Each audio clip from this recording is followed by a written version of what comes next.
Greetings, my careless music lovers. Today I want to talk to you about Giunse alfin il momento and Deh Vieni from Mozart's Le Nozze di Figaro.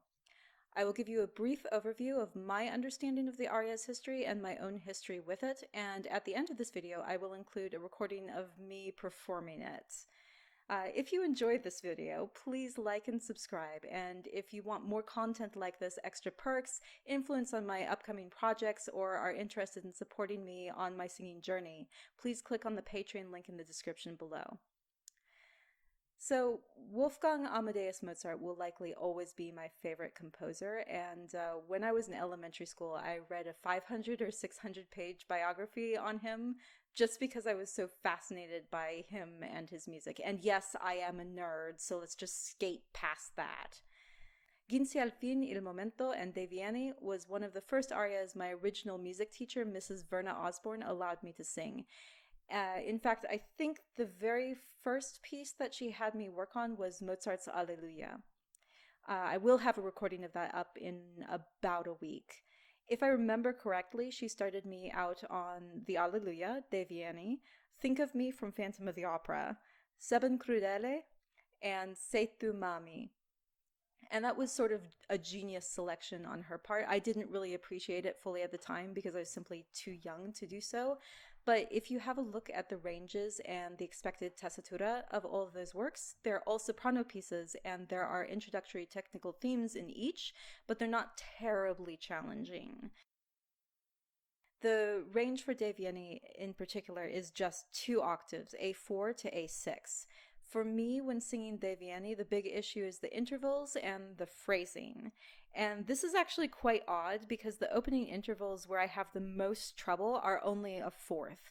But I do think, particularly for this work, that the phrasing is rather important. The libretto is pretty ridiculous. Susanna's on about how beautiful the garden is, more or less. It kind of reminds me of the scene from Sex and the City where Carrie's trying to recite a poem about love at a wedding, and it's just silly.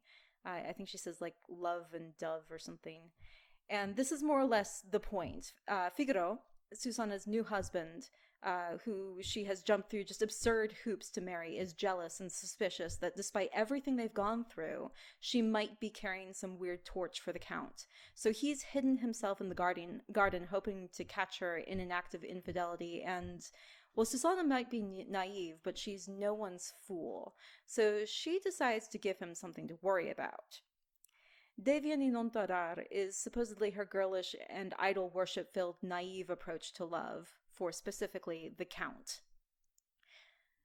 So from a technical standpoint, I do think the phrases should all be sung through on a single breath, which is pretty hard to do well. I personally also struggle with the lower range of this piece.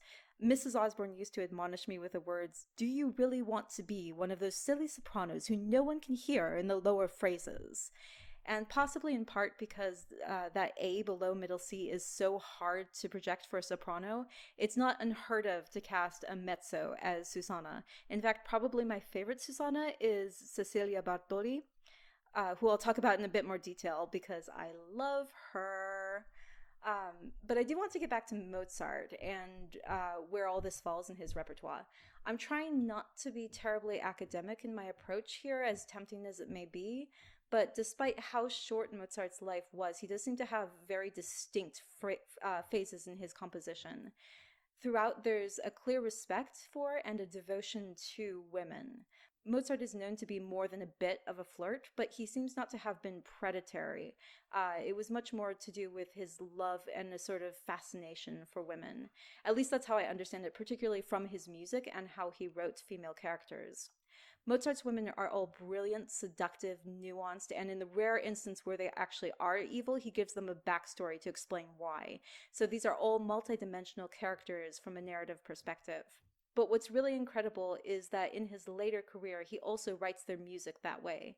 Le Nozze di Figaro, with its plethora of female characters or characters often played by women, is a prime example. Not only are both the Count and Figaro a bit thick in the opera, with the real genius and driving force being the various female characters, but each female character has her distinctive style that fits not only the voice of the character, but evidently also the voice of the singer who originally played her. Susanna is practical, but a little idealistic, and her first phrase in the opera, as Figaro is counting out the space needed for their marriage bed, is more or less, "Look at this pretty hat that Susanna has sewn." The musical line weaves in and out of Figaro's counting, explaining her devotion to him, her excitement about their impending wedding, and the practical action of her sewing her own wedding attire. In contrast, the Countess, or as I like to think of her, Susanna's partner in crime, is introduced with the aria Porgi Amor. The introductory phrases to this aria are long and stately, as would befit a countess, and the aria laments the state of her failing marriage and the count's wandering eye as she prays for God to restore his love to her or let her die. It's not accusatory or jealous, it's stately, subdued, beautiful, and tragic. In other words, it perfectly illustrates her character. So back to one of my personal heroes, Cecilia Bartoli. When the pandemic first struck, a number of arts institutions streamed some of their more notable performances for moral support and in order to raise funds for artists who had been out of work. The Met screened their 1998 production of Il Nozze di Figaro, starring Renee Fleming, another one of my heroes, as the Countess, and Bartoli as Susanna, and it is peerless. I'm not even going to mention other women who have played these roles because I can't think of a single professional performance of the opera that wasn't amazing, but Fleming and Bartoli simply can't be matched. However, what I haven't mentioned thus far is Mozart composed 2 new arias for Susanna for the revival in 1789 in order to better flatter the voice of Adriana Ferrarese. Ferrarese was a bit more of a coloratura, and so the aria which replaces Deh Vieni non tardar, al desio di cittadora, reflects that. Mozart also wrote to his wife that he hoped Ferrarese would be able to handle the required character development, which he had added with these 2 new arias. Susanna remains innocent, or at least seemingly innocent, for the first, but Al Desio is a bit more provocative than Deh Vieni and almost suggests that Susanna is actually a romantic rival to the Countess. Figaro is in danger, actually, of losing her to the Count. Anyways, Bartoli is an absolute queen and apparently insisted on singing Al Desio, and it is truly amazing. Predictably, critics did not take well to it, but those critics know nothing and are Jon Snow. I really can't describe it. You'll simply have to hear it for yourself, and so I will link a video of her singing Al Desio in the description below. I only ask that you not compare her to me because I will be found wanting. So with that caveat in mind, I am appending my version of Deh Vieni. I hope you will enjoy.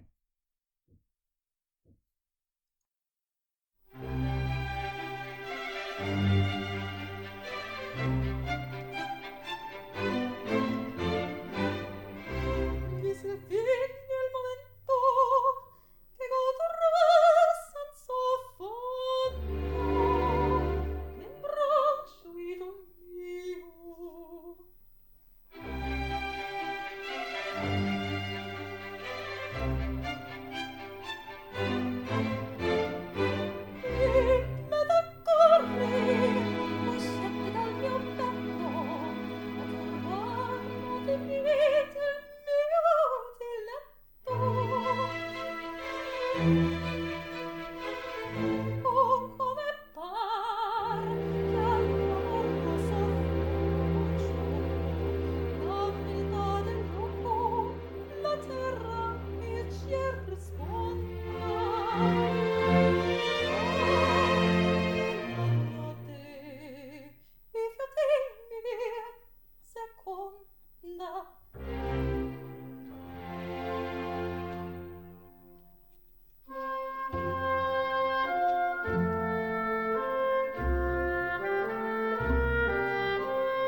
Okay, that's